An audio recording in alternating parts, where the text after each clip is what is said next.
Many, many thousands of years ago, there lived a mighty king whom heaven had blessed with a clever and beautiful son. When he was only 10 years old, the boy was cleverer than all the king's counselors put together, and when he was 20, he was the greatest hero in the whole kingdom. His father could not make enough of his son, and always had him clothed in golden garments which shone and sparkled like the sun. And his mother gave him a white horse, which never slept, and which flew like the wind.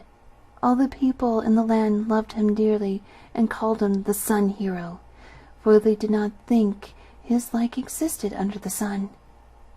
Now it happened one night that both parents had the exact same extraordinary dream. They dreamt that a girl all dressed in red had come to them and said, "If you wish that your son should really become the Sun Hero in deed and not in name, let him go out into the world and search for the tree of the sun, and when he has found it, let him pluck a golden apple from it and bring it home."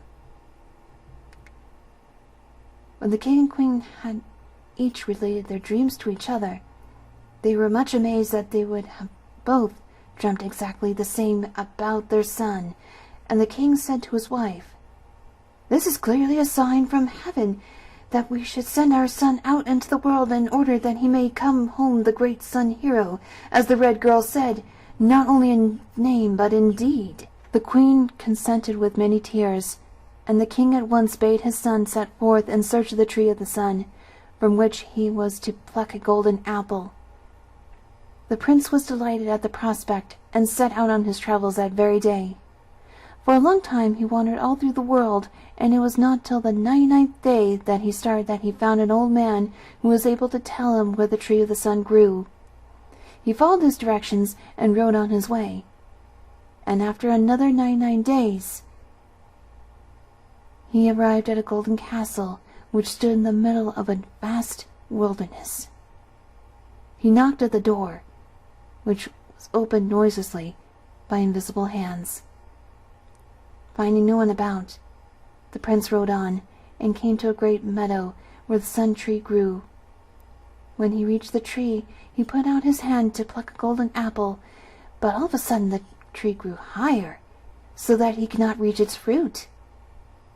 Then he heard someone behind him laughing.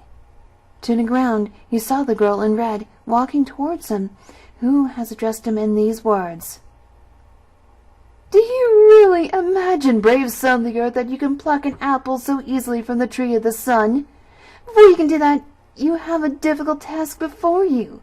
You must guard the tree for 9 days and 9 nights from the ravages of 2 wild black wolves, who will try to harm it. Do you think you can undertake this?" "Yes," answered the Sun Hero. "I will guard the tree of the sun 9 days and 9 nights."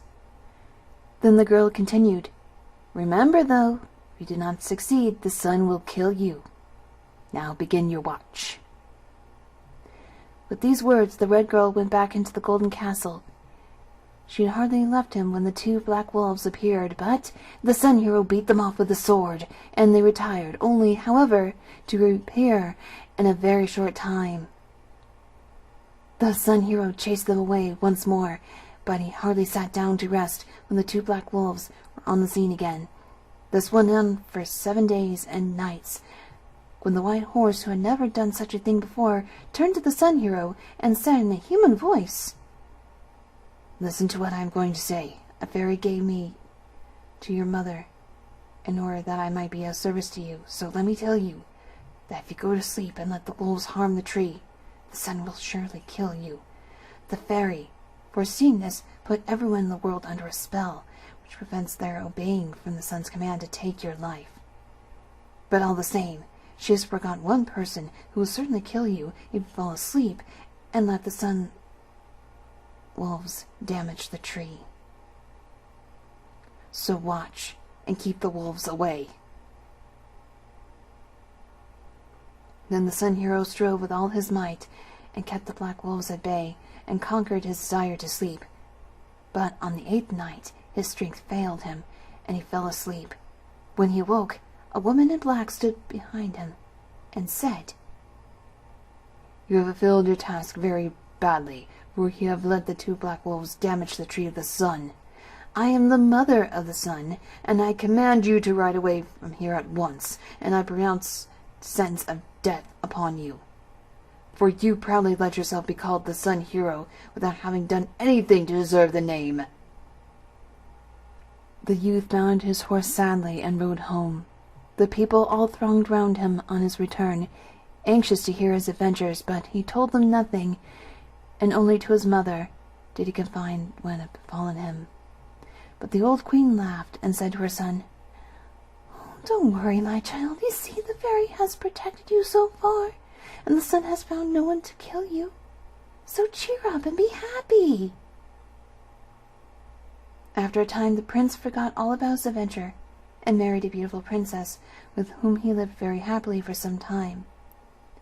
But one day, when he was out hunting, he felt very thirsty, and coming to a stream, he stooped down to drink from it, and this caused his death, for a crab came swimming up, and with its claws tore out his tongue.